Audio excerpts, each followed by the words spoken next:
1999 was the most successful season in the history of the Jordan Grand Prix team, winning multiple races and fighting for the Drivers' Championship deep into the season. Schumacher's come out right behind his old sparring partner Damon Hill. 1998 was a totally different ballgame for Jordan. They were slow and uncompetitive in the first half of the season, but then it all changed in Belgium. Fielder, look at Fielder, and into the wall. Who was that? Coulthard in the wall. David Coulthard into the wall. Will stop the race. They'll have to red flag this. Terrible.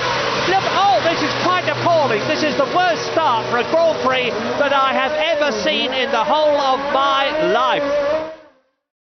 Michael Schumacher was poised to win the race, but then this happened. David Coulthard in these appalling conditions. Oh God!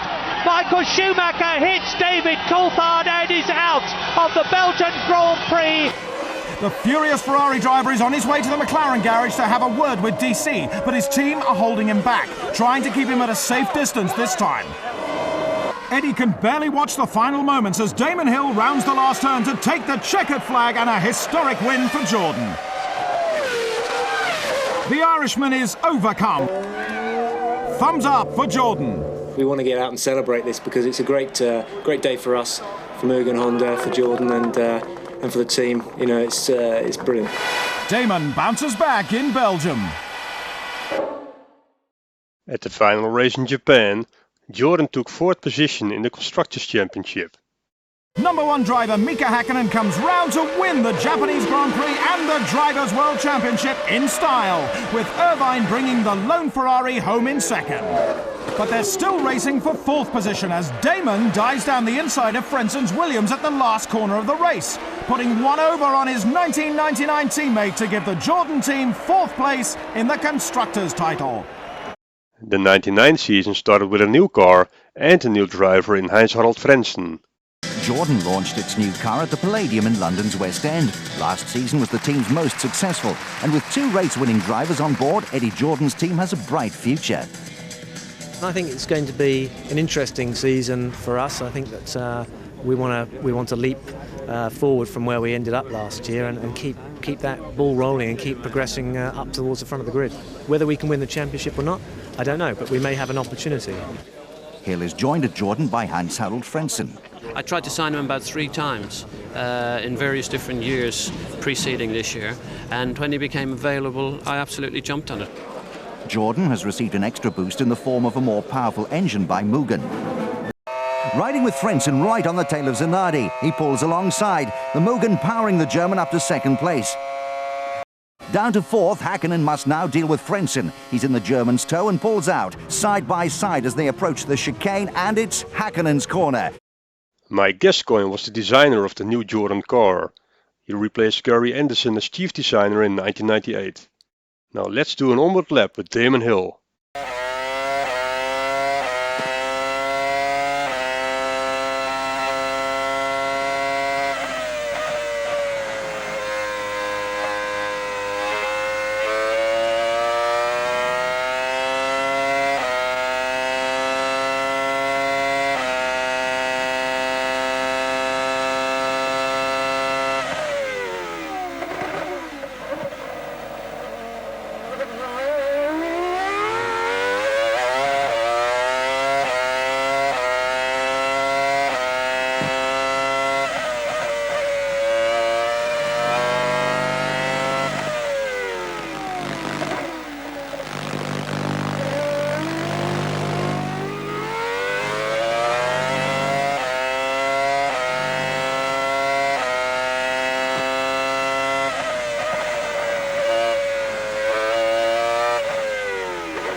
Now you will hear the opinion of Heinz-Harald Frentzen about the new Jordan car.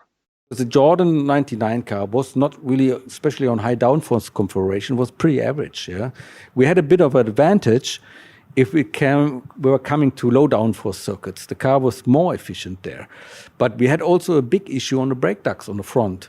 if we use the standard brake ducts for heavy downforce configuration, we lost tremendous amount of efficiency in the car. We used the small brake ducts, the car was nearly 7/10 a lap quicker. It's something which was unbelievable, surprising, and for us limiting our possibilities. Frentzen comes around the outside of Barrichello and there's contact. In the first few races, Heinz-Harald Frentzen managed to score several podium finishes. At Magny-Cours in France, he took his first win of the season. Frentzen's second, but Mika Häkkinen has fought his way back and is putting the Jordan driver under pressure. Into the hairpin, Mika's favourite passing place, and Frentzen's run wide. Häkkinen's up the inside and it is second place. Only a few laps left. Frentzen's lead looks safe, but Häkkinen's not far behind. On the last lap, and Heinz-Harald Frentzen crosses the line to win the French Grand Prix. His first for Jordan and only the second of his career. A truly exciting race with 8 changes of the lead between 5 drivers, but only one winner. I had to save a little bit of fuel in one stage to make it to the end, but we have good radio communications and the communication worked out perfectly. That win moves Frentzen to within 3 points of Eddie Irvine and third place in the Drivers' Championship. Germans are better drivers. After 2 troubled years at Williams, which netted him only 1 win, Heinz-Harald Frentzen demonstrated that working in an environment where he feels comfortable brings out the best in him as a driver. He did a splendid job running close to front all the way without making a mistake. But it wasn't without problems. I pulled in very tight and then I didn't have any gear. So I don't know what happened. I had to look for gear first, but first I saw that my gearbox was broken. And that was a bit of an adrenaline moment, yeah. Frentzen lost a little time, but what won the race for the German was the superior strategy used by the team. Heinz-Harald came in for wets with the rest of the field on lap 22, but unlike the other front runners, that would be his only stop of the race. Everybody tried to make it on as safe as possible to the pits. But then I noticed that the guys on the refuel were taking a hell lot of time to refuel the car. I noticed that the guys around me must have been less fuel because initially they pulled away quite quickly. But luckily then the pace car came in and then we had time for the radio conversations to the pits, talking about the strategy. Damon, you decide. About 30 seconds before the pit stop, we went up on the fuel. We needed to be out for quite a few laps on the safety car to make it, and it just dropped perfectly for us. Eddie Jordan will be hoping this will be the first of many. Frentzen's second win came at Monza in Italy. Only seconds to go, and the lights are out. A good start for Häkkinen, too much wheel spin for Frentzen. Zanardi's having a sensational start, moving up to second.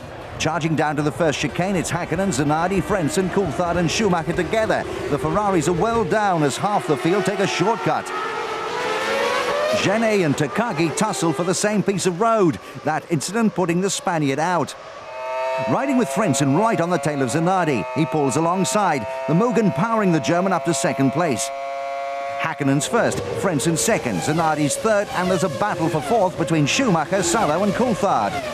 3 abreast as they hammer down the back straight. Now it's Schumacher and Coulthard side by side as they approach the turn. Lap 29, and Mika Häkkinen has an 8-second advantage.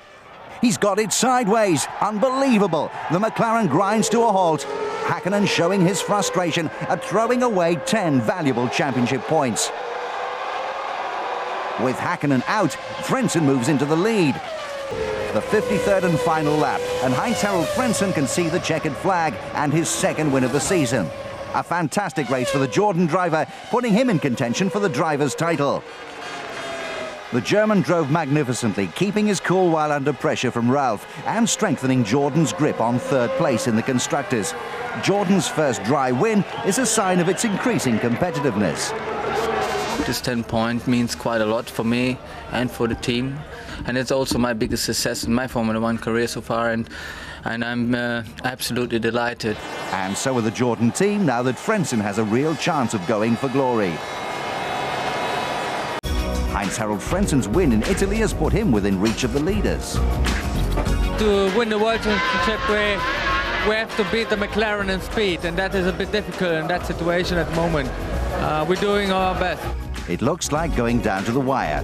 Can Hakkinen take his second title, or will Irvine be the first driver since 1979 to take the Drivers' Championship for Ferrari? But then came the Nürburgring, the most exciting race of the 1999 season. Los geht's! Guter Start von Coulthard, Frentzen und Hakkinen. Alle kommen gut weg, aber Frentzen scheint es zu schaffen. Ja, und Hakkinen ist vorbei an Coulthard.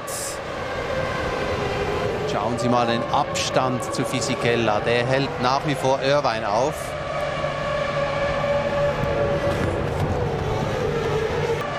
Aber hier mögen natürlich andere Taktiken auch eine Rolle spielen. Das werden wir erst wissen, so ab der 20. Runde, vielleicht sogar 25., wenn die ersten im Boxengassenkanal. Das Duell der Mannschaften bei Burkard-Nuppenay.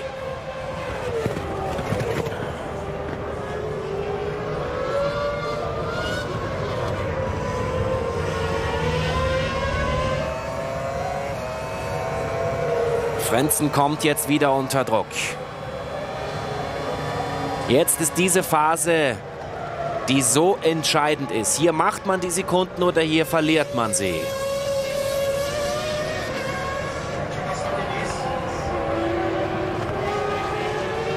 Sprich zwischen Ron Dennis und Juan Villadelprat, dem Teammanager von Benetton. Da muss es um dieses Duell gehen. Oh, Frentzen verbremst sich! Frentzen macht einen Fehler, darf jetzt nicht profitieren davon. Profitiert eigentlich auch nicht. Ich glaube, es hat er sogar extra Gas weggenommen, um nicht eine bessere Zeit zu haben. Ist okay. Das hat der Eddie Jordan gar nicht mitbekommen. Der hat nämlich die Augen schon auf der Startzielgeraden gehabt. Oh Mann, jetzt macht der Coulthard richtig Druck hier. Zwei, die Weltmeister werden, liegen ganz weit hinten und die zweite Garnitur, was die Punktewertung angeht, steigt hier auf. Für die Weltmeisterschaft kann es nicht besser laufen. Ja. Jetzt steht man wieder bereit. Beziehungsweise wieder, heißt nicht wieder, weil Mika Häkkinen war ja drin, aber das ist jetzt dann der David Coulthard-Stopp, der natürlich ansteht. Es sei denn, Häkkinen hat ein Problem. Genau. Achtung, jawohl, beide. Kommen. Oh, jetzt, wer ist schneller an der Box? Der Fight der Boxencrews gegeneinander. Frenzens Jordan-Mannschaft gegen Coulthards McLaren-Mannschaft. Das könnte durchaus um den Sieg entscheiden. Das ist der vermutlich einzige Stopp in der 33.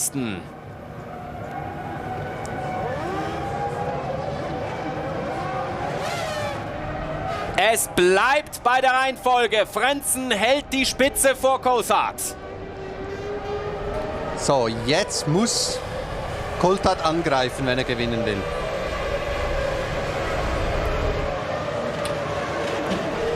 Frentzen! Was ist denn jetzt bitte? Frentzen stops. He's lost the prop on turn 3. That's his race run, and Eddie Jordan is gutted. And that is the end of Heinz-Harald Frenzen's chance of winning and getting 10 World Championship points. Shock, horror for everybody watching at home. What happened? Our anti-stall system came in, and I didn't realize that. So the good thing about the anti-stall system was that if the RPMs of the engines goes low, then you get this security system getting in. So you have just the automatic throttle function. Normally you don't really go so low with the RPMs leaving the pits. Yeah. If that was the case, you have to press the clutch. That was the necessary function from the FIA to say, listen, the anti-stall system has to go off the engine, just in case, but it's resetted when you press the clutch. Yeah? So, and I missed it in the pit stop. How quickly did you know what the problem was? Oh, I knew immediately. I knew immediately that was the problem. And I was so furious about myself as well, because we have a sign on the steering that you have to use the clutch. And normally, Sam would also come on a radio, use the clutch to disengage the anti-stall security system, yeah? And even now, Heinz, I can see just that memory is the end of the day, it wasn't worth it to use it, you know. Yeah, because I can see that memory's still painful. It's it is so painful because that would have made a huge difference. Or do you think that was the moment when that '99 championship slipped away? It was a big shock. Well, we were coming from a very high, to Nürburgring, and with the result in Nürburgring, we got out with a big low, and it was difficult. I mean, after Nürburgring, we went to Malaysia, and qualified 14th, I think there. Yeah, but because my headrest came off, I had to use a T-car. Everything went wrong in Malaysia as well. I finished 6th in the race, but we missed the opportunity to stay in the front. And plus, we were running high downforce levels. We were running the big brake ducts on the front. That was the worst race, basically, for us in the configuration that Jordan was. Yeah. So you finished the championship 3rd. What did Eddie Jordan say? Because it was far and away the best season the team had had. Yeah, like I said before, he was on one side he was happy, but on the other side he wasn't so happy he had to pay so much money. Yeah. For Damon Hill, the 1999 season with Jordan would be his last in Formula 1 as a driver. And that's Damon Hill, hard on the brakes, and the Englishman's run wide at Spoon Curve, a disappointing end to an illustrious career. Team owner Eddie Jordan made his own conclusion after a successful season. A very important person said to me once, he said, Jordan, don't ever win championships or anything like that, because as soon as you do, it's a label on you and you can only go down from there. Just be the underdog biting their heels. Very clever he was too. To end this video, let's watch some exciting footage of Heinz-Harald Frentzen fighting for pole position at Hockenheim in Germany. Ouais, c'était peut-être son tour de préparation. Et là, c'est peut-être son tour lancé auquel on assiste. Oui, effectivement, il est lancé là. Bon, parce que même une Minardi, si vous la laissez passer, les pilotes vont s'en souvenir quand c'est à vous de faire un tour rapide. Ah oui, absolument. Bon, jusqu'ici 3e, on n'a pas les intermédiaires, nous. 130, il n'y a pas grand-chose d'écart là, c'est pas mal ça. Hey, il peut peut-être aller chercher Coulthard. Ben, c'est ce que je regarde. De toute façon, Frentzen, il est gonflé à bloc et en plus il court à la maison là. Oui. Et quand on connaît la rivalité, qu'est-ce que c'est que ça? C'est incendie de gazon. On veut éteindre un feu de gazon? C'est déjà arrivé, il faut dire qu'il fait tellement sec. Dis donc, vous avez vu ça? Oui, les gens ont envoyé, je suis là au Canada, on envoie beaucoup de pétards. Eh ben. Évidemment, si vous nous écoutez en direct, je peux vous dire une chose, tout près d'RDS, ça brûle, il y a un édifice qui est vous auriez dû voir ça, Christian, ce matin. C'était pas joli à voir, un incendie majeur. Bon, il est là, il a le meilleur temps de référence. Frentzen, la meilleure référence jusqu'ici. Exactement, tenez-vous bien, en vitesse intermédiaire. En vitesse intermédiaire, Pierre, c'est identique au temps de Mika Hakkinen. Il a un petit peu de difficulté à garder le contrôle, mais est-ce qu'il a gardé suffisamment d'avantage? Le voilà dans la dernière portion, légère dérobade sur les vibreurs. Le temps sera le meilleur temps, 93 millième, Heinz-Harald Frentzen. Écoutez, on voit d'ailleurs Eddie Jordan en train d'applaudir. Et même Frentzen, on l'a vu, il a eu une petite réaction avec le poing là. Extraordinaire, hein? Très belle performance. Wow! Well guys, if you like this kind of videos, please like and subscribe to my channel. And I see you all at my next Classic Formula 1 video. Thanks for watching. Germans are better drivers.